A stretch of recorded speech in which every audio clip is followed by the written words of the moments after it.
Hey everyone, we're actually starting on time today, which is absolutely amazing. That never, ever, ever happened.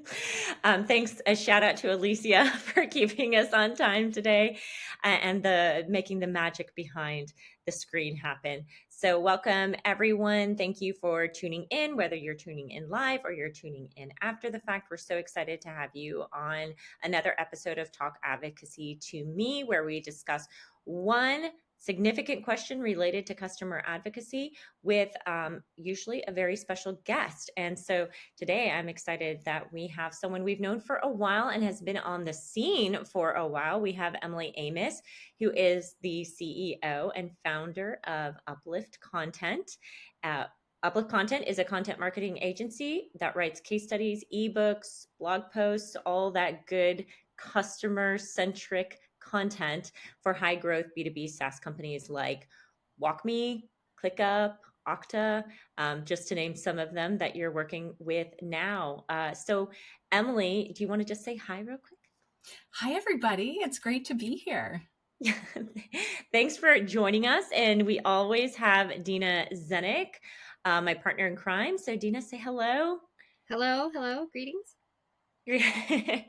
All right. And our one topic today, right? So we're going to spend a very free form little moment here in time to talk about one thing of interest in the customer advocacy and marketing world. And today our topic is, fittingly, because we have Emily Amos with us, what current trends do we or you need to be aware of with customer stories? And you know what? Before we even started this episode, we were talking with Emily about what does that even mean? What is encompassed with customer story? And what do we actually mean when we say that now? Because some of the nomenclature has been shifting a little bit. So, Emily, tell us what your thinking is. So, I want to start by saying I studied linguistics at university. So, this whole vocabulary thing is right up my alley. I have always said case studies. And I think a big part of that is because I need to get my business found through SEO. And case study as a term is something people search for. They do not search for customer story. That being said, I think customer story is much more descriptive of what we're actually creating. So I have this tricky thing going on in my head where I want to use customer story or customer journey or customer success story. But in reality, in most of the content I write for our own website, I'm using case study because I want people to find us. But we did do some research on this as well. Last year, we did a survey, and what we found was that 45% of SaaS marketers use the phrase case study. And that's in fact the most popular term that companies are using. But with larger companies with 20 or more case studies, they tend to prefer customer success stories. And the least used term is customer stories, which is kind of it's not what I expected. I'd love to hear what you two think. So let me clarify that, Emily. So for larger organizations who had more, they would say customer success stories. But Yes. the least used term is just customer story without the success, because Right. maybe we don't want to tell stories that aren't successful in the long run. I don't know. But I customer think success stories is a bit of a mouthful as well. it is. And, you know, when I was posting about this topic, we said customer stories. And but that is because we hear a lot of people use that term now, maybe because it is a little bit broader. Also, maybe because case study sounds so impersonal, Yeah. case study, Yeah. rather than where's the personal element to that. We're not even mentioning the customer, much less the account. We're calling it a case. Yeah. So I think that would be my opinion. I think that's why we're coming or hearing a lot of people go toward more personal terminology. What do you think, Deena? I'm still kind of stuck on your comment there, Liz. about the success part of the story, and immediately I thought, oh, it would be so great to actually read stories where it's not totally successful, right? Isn't that why we Mm, go and read reviews? We read the review so that we can see, yes, we get that there's a version of success for this tool or this use case, but help me understand kind of what the pitfalls are. I don't know, mm. just an idea. I would read those stories, and it just occurred to me that is why I read reviews. Isn't that why we all read reviews? We don't just read the reviews to hear the yes, this was great and I loved it, but we go there to see well, what were the potential pitfalls? I think Is I that think The it's company definitely. has to be pretty brave yeah, to tell a more balanced story, but yes. I fully support it. Yes, that would be a pretty bold choice. But hey, in this kind of really noisy atmosphere, people need to make bold choices. Anyways, Yeah, didn't mean to sidetrack. Well, I think that you want both. Like, I think inherently as humans, we want both sides of that. We want some kind of obstacle, and then we want to know that it turned out well, that there's a happy ending to the story. So, like, I 100%. think if you're like me, I filter reviews by fives and ones, sometimes two. Actually, I really like fours, by the way, because I feel like fours are my people. They're realistic. So even if they came to write like a positive review, they gave it a four. Those are my people. But you want to know like how many you want to see like a large amount of people very happy with the product, but then you also want to see what were the really unhappy people unhappy about, but you want to see that there's way more people who ended with a happy ending than with a sad ending. So reviews are like mini stories, I guess we could say. Reviews are like mini case studies in their own right, but totally from the customer's perspective. When we get to a customer story or case study, whatever you want to call it, there is, of course, a collaboration on telling that story with the organization. And so, as we have both sides of those things, right? Like we have this really deep desire for authenticity right now, really raw type of transparency going on. But we also want a lot of, as humans, reassurance. We know that you need these things to market and sell well. That kind of leads us to our topic today, which is what trends are we seeing and going to see when it comes to customer storytelling or creation of what used to be called the case study. So Emily, let's dive in. When let's look maybe back a little bit over the last year, and just kick us off here. What is one of the strongest trends that you have been seeing previously in the recent past? Yeah, sure. So at the beginning of the year, we conducted a survey on case studies, customer stories. I'm going to be using both terms interchangeably here. So we had 123 SaaS marketers complete the survey. We crunched the numbers and we came up with three main takeaways. So takeaway number one was that case studies do work for the second year in a row, because we did conduct the survey for 2022 as well. So this was our second year. So for the second year in a row, SaaS marketers ranked case studies as the number one most effective marketing tactic to increase sales, which is pretty awesome. And this is ahead of general website content, SEO, blog posts, social media, and other tactics. So that's a pretty powerful takeaway. The next one is that case studies are a growing priority. All of our survey respondents said that case studies are a growing priority for them. On average, SaaS companies plan to produce 17 new case studies this year, as opposed to 12 last year. And so this represents a 42% increase in the number of case studies that companies are planning to produce this year. Mm-hmm. Hey, Emily, let's go back a little bit on that Oh first yeah, trend. sure. Sorry. Yeah. No, this is what we do. We interrupt people. um, and we're always like trying to get to the heart of the nugget here.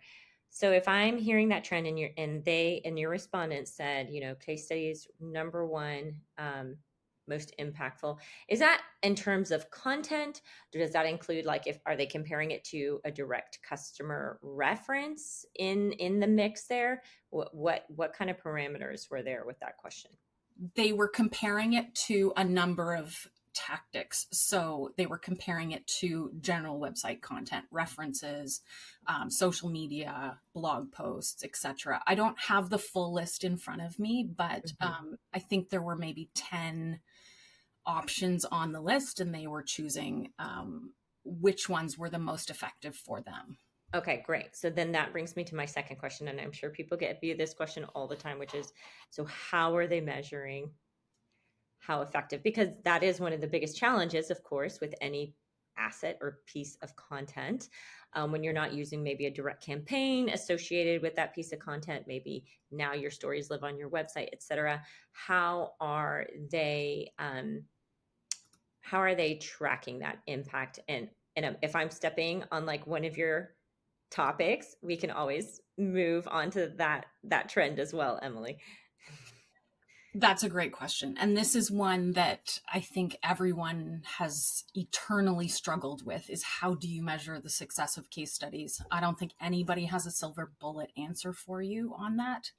I don't have the statistics in front of me for this question, but people measure a wide variety of things, like downloads, if they keep them gated, which I don't recommend. They measure page views, they measure time on page, they measure if they've got fancy software, somehow they can measure influence on pipeline, influence on deals closed. There's a wide range, even all the way to just anecdotal feedback from sales folks, like, oh yeah, we really like this customer story, we use it all the time, for example. So it's honestly a real mishmash. Yeah, obviously it's a challenge. We know that. We deal with that with our customers all the time. So I was just wondering, how people are perceiving and trying to showcase the impact of those case studies or customer stories. So measurement, totally also a trend too. And then you said something real quick there, Emily. Oh, gating versus ungating. Oh yeah. Yes. So the trend certainly is towards not gating. I mean, when I first started Uplift, which was 6 years ago, there might have been 50% gated, 50% ungated. I mean, don't quote me on this. This was just my perception. I didn't do like a scientific study on it.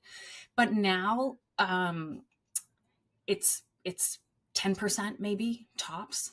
People just aren't doing it. And there's great reasons for that, right? We don't want to put barriers in front of people. This material is so powerful from a sales perspective that we don't want any friction. Just give them this content so that they can absorb it. Also, really having to follow the trend there as well, because if you think about it, you could gate it if you had really good content and it was one of the only pieces of content out there. And now that the market is just flooded with content, it's very hard to compete if you're putting that obstacle in front of your prospect base, which is probably, so it's chicken and egg there, right? You want to give them the good content. You have to give them the good content. You don't necessarily have a choice in this day and age. Every once in a while, I guess you could say there'd be a really great asset or a really great piece of content that isn't available somewhere else that you can gate. But as far as telling people the success stories of your customers, that's probably something you do want everyone to know, and you don't want to put any friction or barrier in there, because they are the ones who are evaluating you, not vice versa at this point. Yeah, for sure. I mean, gate a research report, gate a big white paper, but don't gate your case studies. Awesome. That's definitely a trend. You're right. Like, that's been a huge shift over the last few years. So let's move on. What other trends have you seen, Emily? The third takeaway from the report for us was that case studies need to be better. People aren't happy with the case studies that they currently have. So in the results, we found that 12% of SaaS marketers are very satisfied. So only 12% of SaaS marketers are very satisfied with their case studies overall, compared to 18% last year. So it was they were mildly more satisfied last year, but it's still very small. So this means that there's lots of room for improvement across the board. And one of the key areas that marketers want to improve is their metrics. Marketers rate metrics as a very important component for case studies, but they are rather dissatisfied with the metrics in their current case studies. Like getting the metrics, you mean, for the story, Emily? Getting the metrics, yes, it's a huge challenge. Oh my gosh, wasn't there just a conversation about this? And was it this one of the Slack channels? Someone was saying and asking, how do I get more metrics from my customer when I'm trying, but that people had a hard time sharing those metrics, which I thought was so interesting. So what's your response to that? Or what are your thoughts on that? And Deena, it looks like you have something to say. Yeah, I'm just wondering, what are the blockers to getting those metrics? Do you have any insight there, Emily? I think the biggest blocker is the software company. So whether it's a account manager or a customer success manager, that's not the right way to say it. People need to take more time while they're onboarding their new customers to clarify goals and KPIs, be clear about how everybody's going to measure it, everybody being the customer, and also record that before state. What is the benchmark? What is the current state of affairs in terms of numbers for those goals that you've already laid out, so that 3 months down the line, 6 months, a year down the line, you can go back and look at the new numbers for those sets of goals or KPIs. I think that's the biggest thing that doesn't happen, but it would make such a huge difference. I think that's really interesting. You do tend to see stats, right, in case studies, traditional case studies. That's usually a big component of those. I wonder if there is a trend where it's getting harder to get those stats. I could believe that to some degree with either there's so much software now, so going through that process with all of those vendors is quite heavy. And so maybe speed to value there, but also, for some organizations more and more, I mean, it's very difficult for them to get permission as well to share externally what their results are. That's a huge challenge for sure. People aren't buying tools with the eye on telling that vendor's success story, right? It's like, we're going to bring this tool in and we're going to use it for whatever we need to use it for. Maybe sometimes it doesn't even align to the story that the vendor is looking to actually tell. So, there's always going to be some metrics, but maybe not the right metrics. Yeah, for sure. One other thing that I found really interesting, we asked this question in the survey, and that was, what is the best way to gather strong metrics for your case study? And interestingly, 88% of respondents said, ask the customer during the case study interview. And I actually strongly disagree with this. I think that you need to actually ask the customer. I mean, ideally, you do it during customer onboarding, like we already talked about. But if that doesn't happen, you need to ask that question before the interview. You need to give the customer the opportunity to do their homework, dig into their various tools, and actually find those answers, those metrics, so that they can come to the interview prepared with some really strong metrics. We want to make the customer the hero of the story. So we don't want to set them up for failure by surprising them with questions that they can't answer on the spot. And honestly, it might uncover too that they don't know how to measure that they might say, I am happy with you. You've obviously flagged them as a happy customer. And then you say, you could ask that question, well, what metric results have you seen? And they might say oh, well, that is just kind of hard to measure, kind of hard for me to see, which might mean that you as the customer marketer need to help them create some of that story, create some of the help measuring. Here is the methodologies and the best practices for measuring your results so that we can tell a more powerful story, which does elevate them in particular. That's going to be good work for them, period, because it's going to elevate the work that they're doing internally to their organization. So that's a huge win for them. So that's almost like a flag of like, ooh, they don't have metrics. Awesome. I can go and help this person up level their profile internally because I can help them find those metrics. And then also, of course, externally, that tells a much better story for the vendor themselves.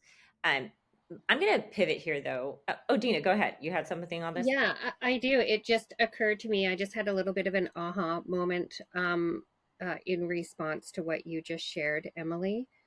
That with case studies, we tend to be really reactive, like, ooh, this customer's doing good things. We should write a case study or a success story or a customer success story about them. But what you are suggesting is that companies, practitioners need to be very proactive and almost flagging right as they come in the front door through the sales process. This person could, I mean, because we don't know, they could fail, but this customer could be good for a success story for whatever reasons. So we need to, right from onboarding, make sure that, to your point, Liz, we're figuring out how to tell the story and really help that person to, get to those metrics or down that narrative, whatever it is that we're trying to get to with the success story, which I think is quite a shift in my experience.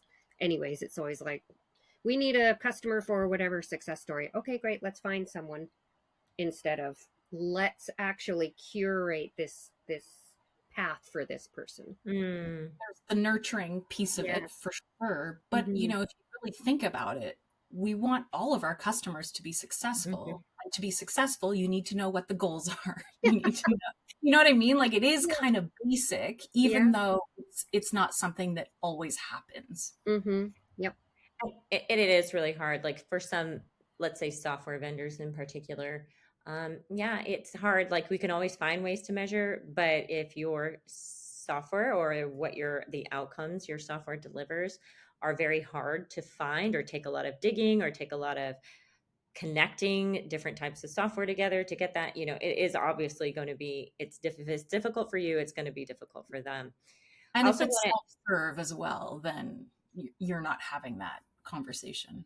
Right. Exactly. That's true too, Emily. I'm going to spin sideways on this metrics topic and say, this is an interesting thought as well about metrics. I know metrics are important and I know we all kind of want to see metrics. What do we think is the believability of metrics? Like as we become more and more skeptical as well, when we talk about the content of a case study, what is believable to people? So for instance, as marketers, you should be pretty highly aware that when you hear a percentage or whatever, that can mean a lot of things. Like just can mean a lot of things to a lot of different people. So when we're looking at putting metrics into storytelling, do you have any thoughts, Emily, about like what actually hits home the strongest? Do we just kind of ingest metrics now and go, "Huh, that's nice. Don't know what it means," or are we still wowed by metrics? I'm not 100% sure to the answer to this. So if you're listening, by the way, live, I'd love to hear what people think about this. I'm a little skeptical of metrics. They could mean anything, just depending on the size of your organization, your benchmark. I want to see the benchmark. I just talked myself into what I want. I want to see the benchmark. That goes back to what you said, Emily. Like if you're not catching the benchmarks early on, I literally don't know what this means. You may have had none and you got to 2. And so you had a 200% increase. Like, so what kind of metrics and stories should we be trying to tell with metrics? I just have my personal opinion for this one. And that is, often you'll see those 3 big metrics at the top in a more graphic format. And then in the results section is where you either can or choose not to explain and, add to that conversation. And I think it's really up to the story and the writer to make sure that we explain what that metric really means. We went from 0 to 2. Okay. I mean, yeah.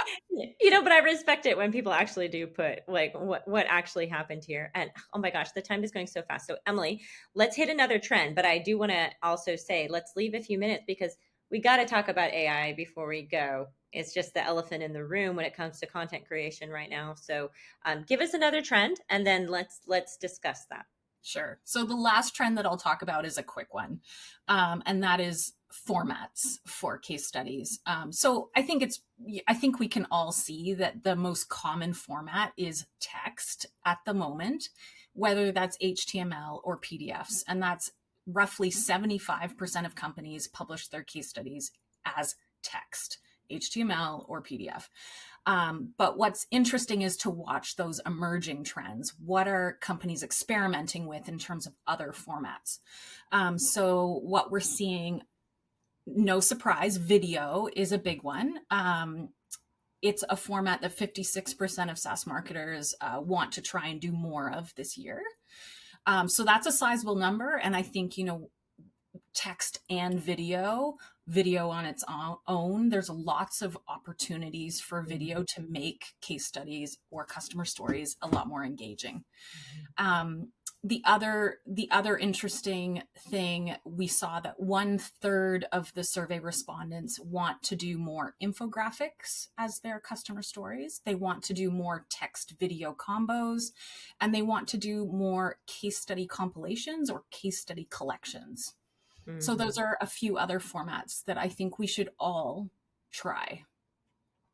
Yeah, that's super interesting. That last one is also super interesting about the compilation. I guess that means in your mind, Emily, like chopping up a case study into little segments, little nuggets of information. It can be different things. It could be that you don't change the case study at all, but you put 3 case studies for the transportation industry together. Gotcha. Or Okay. 3 enterprise stories together. Or it could be what you're saying and chopping them apart a bit and taking pieces that are maybe related to a topic that's not quite directly stated in the case study, but pulling like with like together to make a new narrative of some sort. Yeah, I like that. I mean, that is interesting, right? Because then you get multiple perspectives in one case study, which gives you added believability. You're not looking at just one company's outcomes. You're looking across the board. So like that, very interesting. And that's a great segue because, that is looking future forward. I know a lot of people want to do more video. Obviously, there's a lot of components involved in doing more video. And I agree with the multi-channel type of approach. Different people like to digest very, very differently. Yeah. Audio case studies, that would be, just another thing. I don't know. People talk about podcasts and we take a lot of information. I don't know if anyone's really tried to do just like little snippets, audio case studies. That would be very interesting. There are a few people that I know of that do it. I think that's interesting. Usually, though, it's people who don't necessarily want their video. They don't want to be on video, but they're okay with their voice, for example. Yeah. It's also just a faster, more cost-effective way of doing almost a video, I can relate to that. There are tools that let people just talk, right? We've used it a couple of times. You can just talk and then all your words come out and that's the video. Okay. Okay, we got to wrap here. Sorry, because now Alicia started us on time and now we're going over. Shame on us. But AI, content generation, flooding. That my mind is just flood of content. So what are your thoughts, Emily, as someone who does story creation as a living? What are your thoughts around AI? I struggle with this so much. I put the question to Mary Green's CMA Weekly Slack community. Yeah. Because I wanted to hear what others say. We get caught up in what we think by ourselves, but I think it's more interesting to look at what, many other people think. And it was a very interesting discussion. Lots of people chimed in, and some of the things that became very clear in that discussion were that we're all very curious what other people are doing with AI as it relates to customer stories.